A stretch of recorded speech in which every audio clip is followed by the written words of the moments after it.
Halo teman-teman, jumpa lagi di Angkringan Show. Halo. Kali ini kita akan ngebahas film The Inscrutable Man. Film yang genrenya horor, thriller, juga tentang sains juga.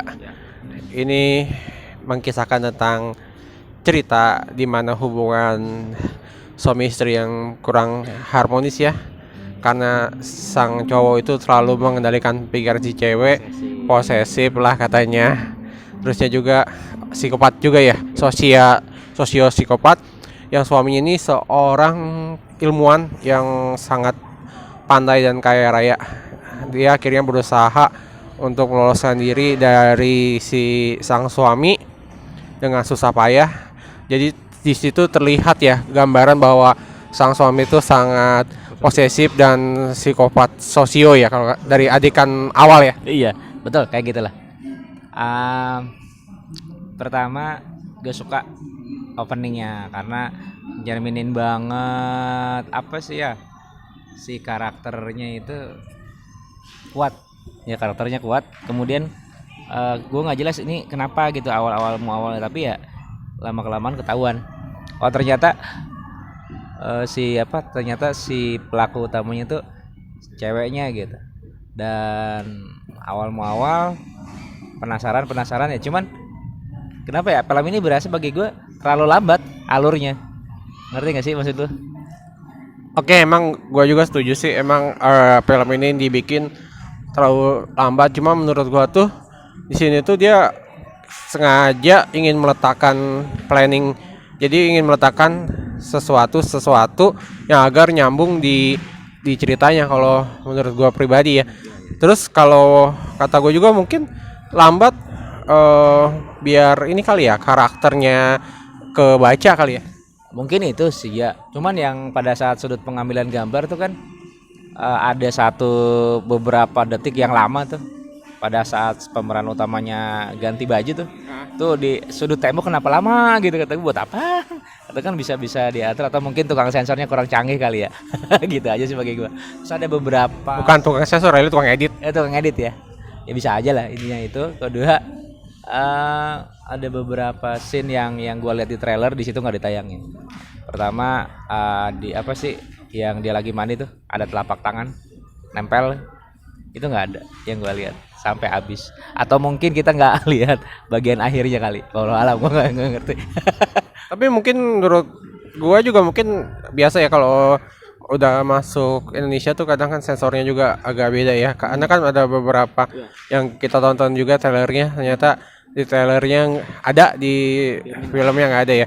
Kalau gua sih pribadi sini bisa menikmati ya ketegangan-ketegangannya. Kalau dari gua sih unsur sinematografinya main, unsur musiknya main. Kalau menurut lu tuh dari selain karakter dari Elizabeth Moss-nya ya sebagai pemeran utama ya, sebagai Cecilia ya.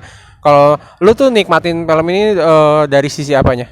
Kalau gue visual efeknya, karena real banget gitu ya, real banget, kayak apa lagi pas saat dia lagi lagi di restoran tiba-tiba wah gila anjir, real banget, ngilu gue. Dan itu ya cuman keunggulan film ini tuh ada adegan yang sama diulang di scene yang berbeda, tapi halus dan luar biasa gitu, nggak kerasa jih ini kayaknya yang tadi diulang deh scene yang tadi, cuman di setting plotnya aja yang berbeda dan scene-nya atau setting tempat yang berbeda, jadi kesannya keren gitu.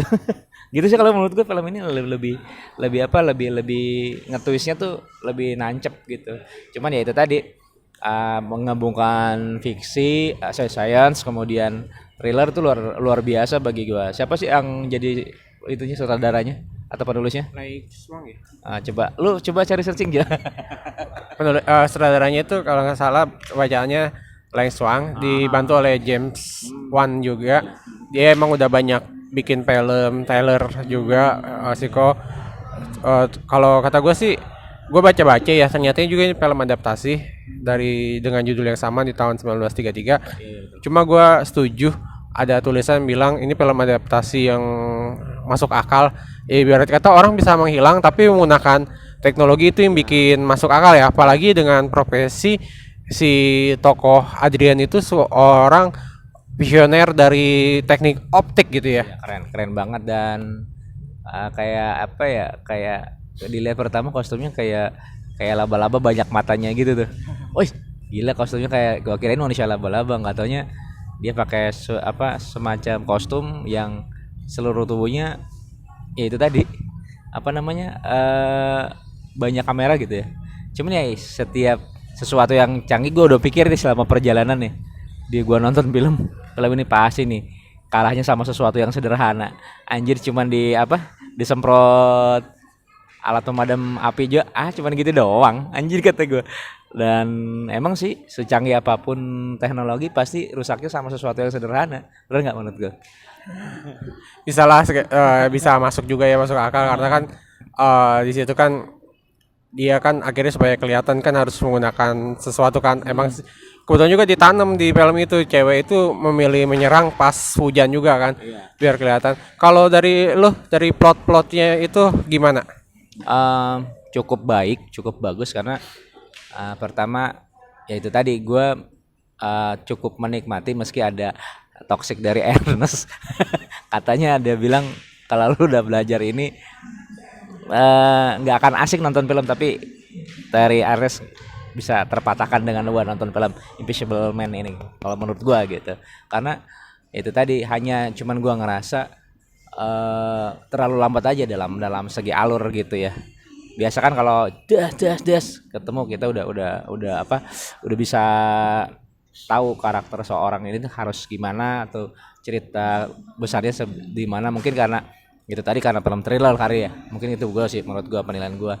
Selanjutnya untuk yang paling berkesan bagi gue sih di scene ini ya sempat gue ngilu tadi saat si Casey atau pemeran utama ngobrol sama saudara ceweknya di restoran, tiba-tiba tahu-tahu ngegorok aja. Wah, itu keren banget tuh.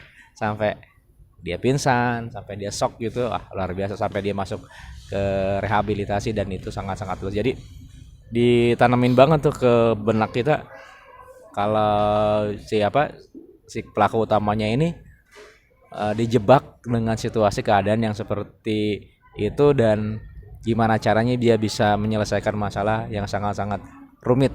Kalau gue sih gitu nilainya, keren. Iya, gue juga setuju karena menurut gue nih penjahatnya itu bikin rencana agar mengaudisikan si tokonya itu seperti yang diinginkan. Akhirnya dibalas dengan rencana dari tokoh utamanya lagi kalau menurut gue. Kalau menurut lo, ya apalagi mau lo sampai? Yang pertama ikonik banget itu omongannya si Andrian ya, cowoknya ya, yang pada saat dia dia ngomong di tembok tuh dia pakai kostum tidak terlihatnya itu dari hasil ilmu karya dia gitu ya, dengan optiknya sampai ngatakan surprise ya, keren banget itu anjir, terlalu benak banget di sini dan tulisnya lumayan bagus sih. Kenapa pada saat pelaku utamanya harus nyemprotin dengan alat pemadam kebakaran, terus kemudian ditusuk-tusuk ya, kemudian dibuka, anjir ternyata bukan dia. Itu tulisnya keren. Maaf Pak, bukan ditusuk, ditembak Pak. Ditembak ya. Ya pertama kan ditusuk juga. Ditusuk-tusuk juga terus kemudian ditembak. Bener nggak?